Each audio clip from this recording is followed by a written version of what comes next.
Well, ahoy, Brian Smith. Oh, hi, Pam. How are you? I'm good. Good to see you back again. Just sit down and see what Pam Landry's doing. Make yourself comfy. Thank you. Can I have a different chair?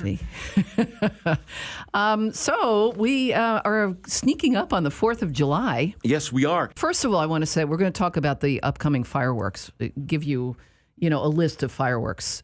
But before we get to the fireworks, Brian, did you realize that last week there was National Ice Cream Soda Day? I did not know that. Neither did I. After we recorded our first episode and we decided our email address would be icecreamsodact@gmail.com. Which just happened by accident. We tried every combination of names and letters, and that's what we came up with. We did. We put it into the Gmail crystal ball. We pulled out the name, and there it was. But last week was National Ice Cream Soda Day on June 20th. June 20th. Now, why was it National Ice Cream Soda Day? They first landed on ice cream because it soda? was. Apparently, I don't know, but I can tell you a couple of things about who invented the ice cream soda. Oh, really? A few people laying claim to the invention, and who wouldn't? Thomas Jefferson? Benjamin Franklin? I don't know. When they start doing that? I don't know. They're not on the list. But one such claim? Yeah. Mr. Robert McKay Green. When? 1200s. 1874. 1874. It was said, at least by him, that he created the lovely beverage in Philly when he ran out of ice for his shaved ice treat, substituting ice cream. Mm-hmm. It was an immediate hit. And Mr. Green even put in his will that his gravestone needed to read, quote, "Here lies the originator of the ice cream soda." Now, see, there's a braggart. There's a guy. He puts it on his tombstone. Who's going to argue with him? Who can blame him? Too, really. But then there's also allegedly Philip Moore of Elizabeth, New Jersey, who would mix soda water with ice cream to make the drink colder. And that apparently took place as early as 1862, beating out Mr. Green's claim of 1874. Okay, so there are a few years in between. Whatever. Isn't it weird how technology comes together like that? That's like Tesla and Edison. Who invented what first? Even weirder that we came up with icecreamsodact@gmail.com the day before it was actually Ice Cream Soda Day, National Ice Cream Soda Day. Now to the fireworks. We'll mention the fireworks and what's coming up this weekend. Yes, in our area. And we should give a look at the weather forecast for the week, speaking of. And Brian, it's officially summer, and boy, is it going to feel like summer. It was supposed to be very sunny this weekend, but a few clouds have snuck in. Yeah, the week for the most part ahead looks like a mix of sun, clouds, high 80s, and maybe at this point some scattered thunderstorms on Saturday. Right. We could hit 90 degrees on one of those days. Know that it will be warm in the days ahead. And muggy. And so some things that happened this week in history. The Korean War began in 1950 this week in history. Okay, and about 20 years after that, MASH. MASH the movie, and then MASH the TV series One of my started. favorite TV shows ever. It was 80 years ago this week, 1939, that one of the most famous scenes in movie history was filmed. Rhett Butler, Scarlett O'Hara parting in Gone with the Wind. Director Victor Fleming also shot the scene using an alternate line. Oh, the very end. Which was, "Frankly, my dear, I just don't care." That doesn't sound right. No. That was in case the film censors objected to the word damn. The censors approved the movie but fined producer David O. Selznick $5,000 for including the curse. So the famous line, "Frankly, my dear, I don't give a damn." Right. That was fined $5,000, Yes. which back then was, I don't know how much money it was, but it was A lot. A lot, but still. In 1939. It's probably worth it. Yeah, but it stayed. Also, Brian, this week in 1953, workers at a Chevy plant in Flint, Michigan assembled the first Corvette. Oh, no kidding. Yes. The first completed production car rolled off the assembly line, one of just 300 Corvettes made in 1953. 1953. Yeah, hand-assembled, featured a polo white exterior, red interior, two-speed, power glide automatic transmission, two speeds. Yeah, so the 70th anniversary will be in about 4 years. Yeah. It had a wraparound windshield, white wall tires, a detachable plastic curtain instead of side windows. That was spiffy. The earliest Corvettes were designed to be open from the inside and lacked exterior door handles. Really? Other components included a clock, cigarette lighter, and red warning light that activated when the parking brake was applied. It was a new feature at the time. Yeah. Nowadays, if you park a car in one of our city neighborhoods, that's what you'll have left. Pretty much. Yeah, it's pretty much a stripped-down car. Any guesses on how much the car cost in 1953? Back then? Yeah. I'll guess $3,000. Close. $3,490. Really? I just pulled that out of my Corvette hat. Excellent guess. All right, $3,400. I wonder how much they're worth today. Does it say? It doesn't say, but I can tell you that they went from 0 to 60 in 11 or 12 seconds, which was considered a fairly average speed. Wow. Okay, 1953, first Corvette. No kidding. This week.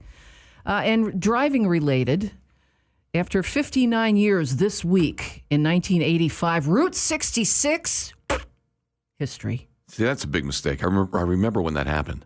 And for marketing, people would come from all over the world to travel Route 66. And still do. I mean, the American Association of State Highway and Transportation Officials decertified the road in 1985 and voted to remove all the highway signs. Anybody who voted for that, I'd vote out of office. That is absolutely ridiculous. I'm still mad at that. Wrong. But there is the National Historic Route 66 Federation. Drivers can still, they say, use 85% of the original roadway. So okay, so you can still go out and find the TP hotels, the ones that look like hotels, or the big statues, the world's biggest ball of string, that kind of thing. Yeah.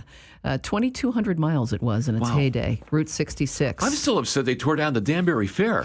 Oh, yes. Which was like our Route 66 here in Connecticut. And then they made the Danbury Fair Mall. Yeah, that's not quite the same thing. Not quite the same thing. Well, I miss the Danbury Fair. Well, going to the mall, they have some pictures up on the wall of some of the stuff that was going. No, I want to see Paul Bunyan.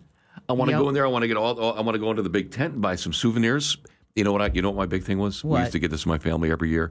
The pennies in the glass bottle. Do you remember those? Oh, yeah, I had those. Yeah. And my dad at the Danbury Fair, he won me a big, giant stuffed pig. Uh-huh. He probably spent a month's salary winning me that pig. I don't remember how he had to throw, things over things or whatever, but he won it for me. We might get fined for this, but I'll tell you another story, too.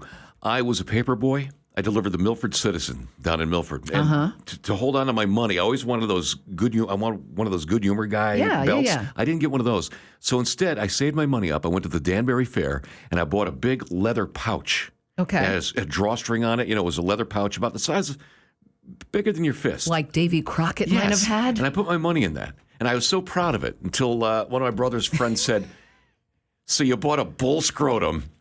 I said, "That's not what that is." First, I didn't know what he meant. Then he said, you should have said, that was, "Yes, I did." Yeah. Cool, isn't it? You keep your money in a bull scrotum. I said, "It's a leather pouch."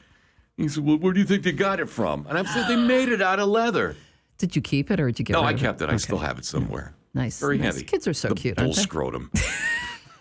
So this week in music, Brian, a couple of things. Poor El Toro. Right? I hope you enjoy your paper route. Okay, this week in 1966, the Beatles started a 2-week run at number 1 with Paperback Writer. Really? A fine tune.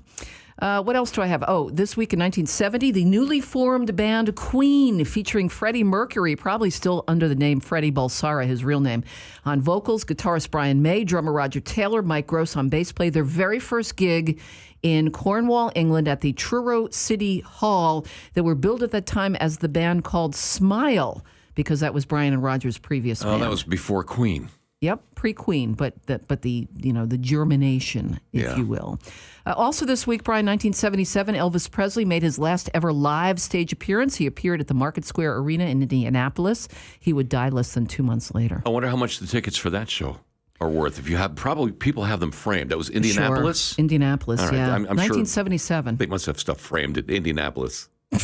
Probably. Much like the way you have pictures at the Danbury Mall. So they have, I'd like to find, I'm going to write that down, Okay. Pam Landry. Tickets to Elvis Presley, last to his ever live stage show. appearance, right. I'm sure it's worth money. And then in 1984 this week, Prince released his 6th studio album, Purple Rain. Purple Rain came out this year. How many years ago? 1984. This week? Yep, this week. In 1984, 35 years ago. Yeah. Unbelievable. And, some musical birthdays. I've got Bruce Johnston, the vocalist and guitarist for the Beach Boys. Now, He's how old is he? 75 this week. Mm-hmm. Carly Simon turned 74. Carly Simon turned 74. Mm-hmm. So there you go. Some little snippets of bless her. this week, birthdays and history and music. And now to more important and local things. Yes, this week is Fireworks Week. And the first thing we have actually on the list is for Hamden. That's right. That'll be Friday, June 28th. Correct. And where will those be? The 26th annual fireworks display at Town Center Park, where it's all happening. At dusk, rain date will be on Saturday the 29th, but it's not going to rain. Prior to the fireworks, Friday night, June 28th in Hamden, there's music. DJ Rachel will be on stage from 6 till 8 o'clock.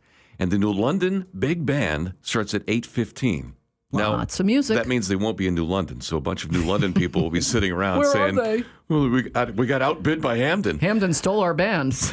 The the New London Big Band will be playing music at 8:15. Fireworks start at 9:20. Yeah, that's about when they call it dusk. Yes. Yes. So Hamden, is June first. 28th, Yep. 9:20 p.m. is when the fireworks start in Hamden. First this week. And then Saturday, what do you got, Brian? Saturday, the next night, June 29th, Right. those are the East Haven fireworks. 17th annual beach party and fireworks, Town Beach on Cozy Avenue, 9 o'clock. Rain date will be the 1st of July. And also on Saturday night, that's June 29th, fireworks in Milford. And they're behind the library at Fowler Field. And you can see them from behind the library, or you can see them from the Elks Club parking lot, which is on New Haven Avenue.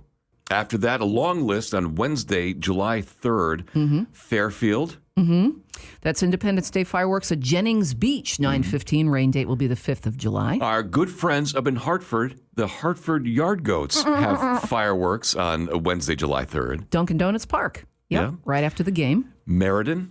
Meriden, 4th of July fireworks, East Peak in Hubbard Park. Entertainment begins at 5, fireworks around 9:30. Rain date is the 5th of July. Also on Wednesday, July 3rd, fireworks in Madison. The waterfront area off of West Wharf Beach around 9:30. Rain date will be July 5th.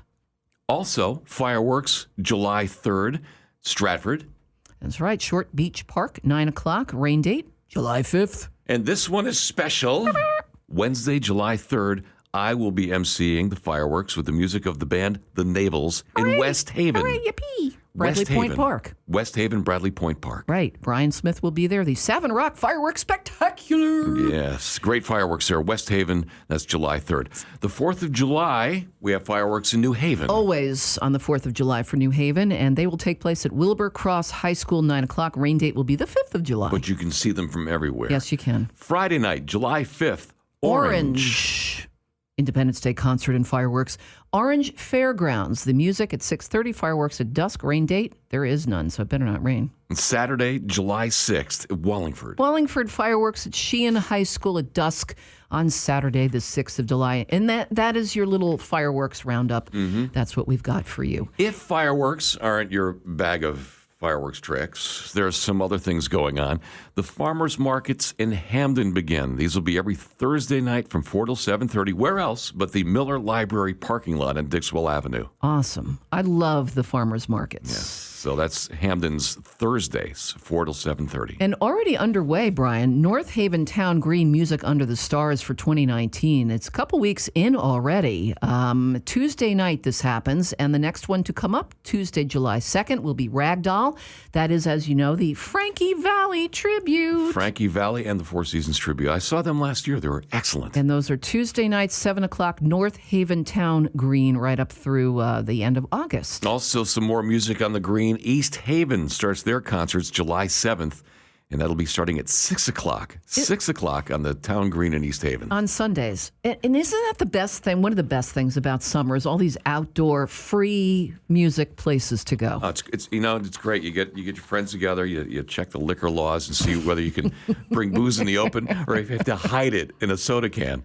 Not that I would do that. Nothing better than being outside. Nothing better. Nothing better at Soda all than can. summertime. Or a flask. So that's a wrap up of the fireworks and what's going on in our area.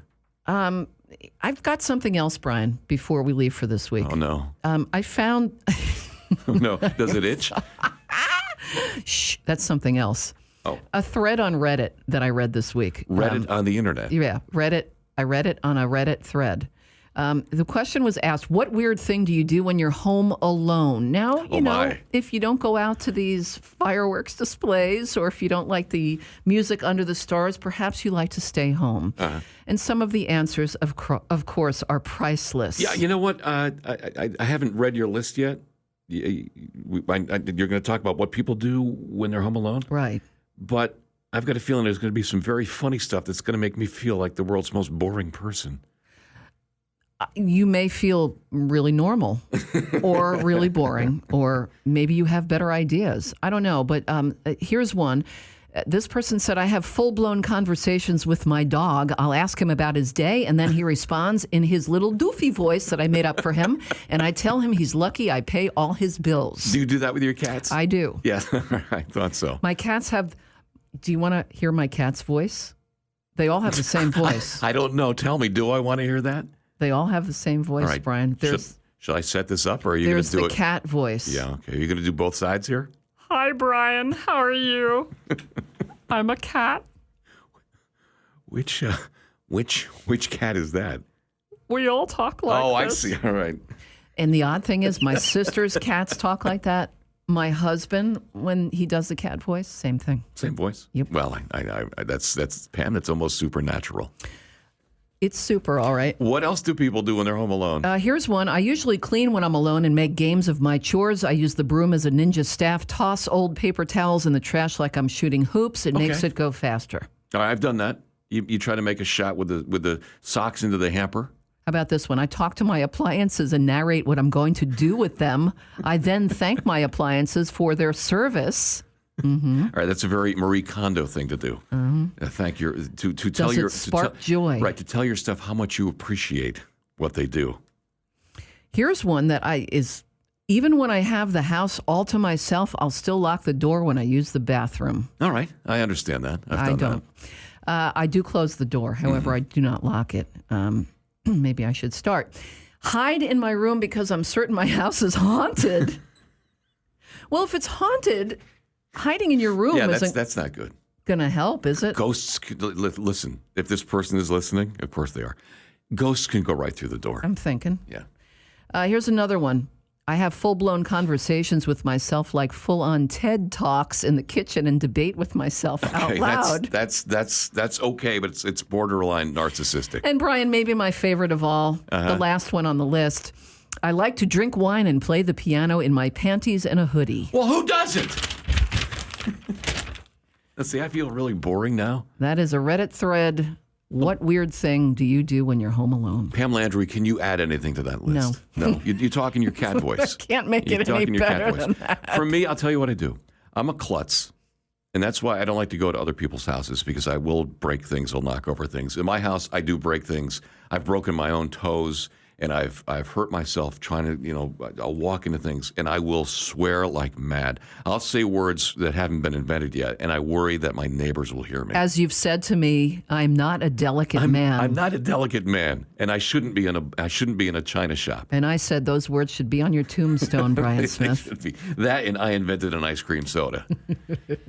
So there you have it. We'll be listening to all your feedback. We'll read your emails. We have quite a few emails we got over the past week at our brand new Gmail address. Keep them coming. icecreamsodact@gmail.com. Have a safe and happy 4th of July. We'll be back soon with you. And if you have anything you want to share with us, any ideas, anything you want to give away free and have us mention it here, any events coming up, let us know. icecreamsodact@gmail.com. icecreamsodact@gmail.com. We have a lot of ideas. Yes. Happy 4th of July. Just will take us some time to put them together. Thank you. Like a year. And bye-bye.